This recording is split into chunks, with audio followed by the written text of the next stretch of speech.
चलो बजरिया अरे अंगूरी पकड़ कर जले चलो बजरिया।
इनके ऊपर बहुत घमंड है तू का।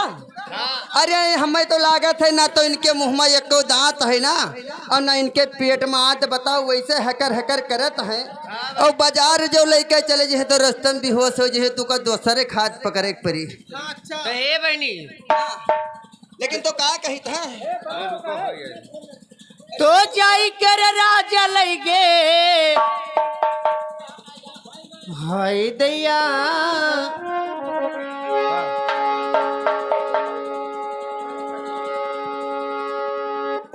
देखो बहनी हमारे उस्ताद जी ने हमारे जुनाई लागत है। हमारे उस्ताद जी अगर जो आ जाए ना हेलो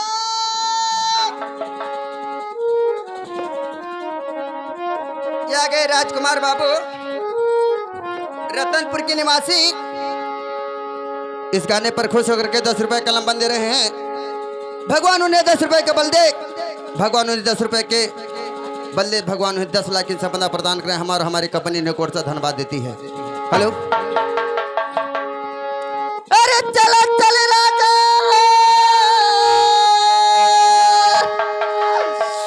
अरे हमारी करिया जा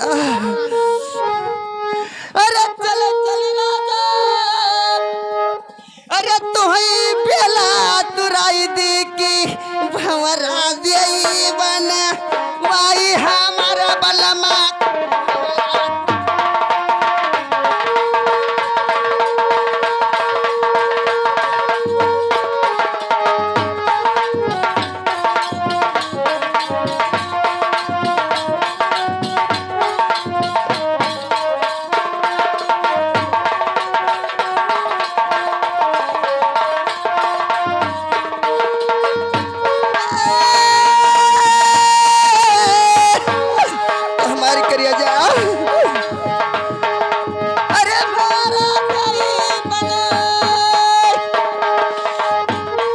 राजा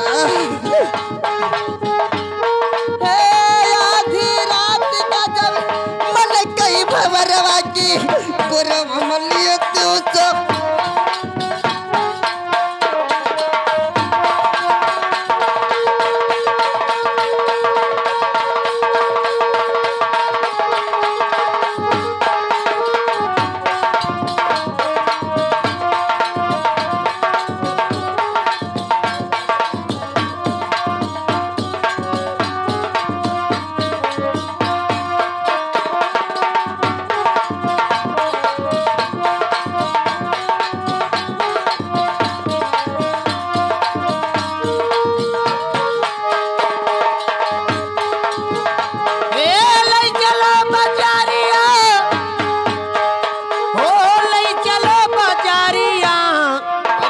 छौरी पकड़ कर चलै चलो बजरिया।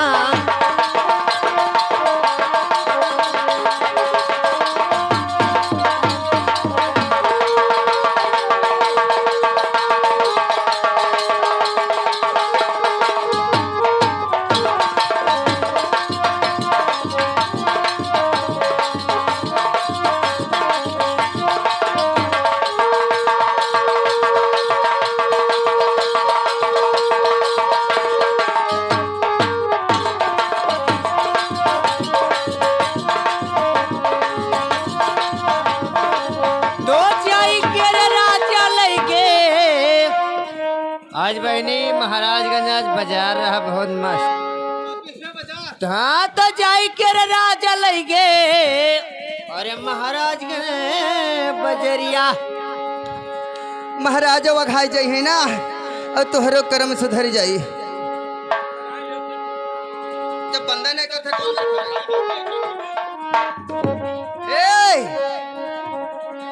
ऐसा है ना बहनी।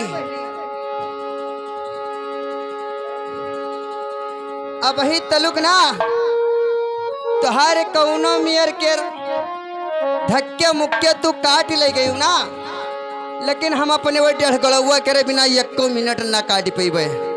तो बलाई ले बहनी बलाई ले बलाई ना है और वाका कहते तो हम फांसी लगा ले भाई जो ना आई हो ना मिली तो। और का हेलो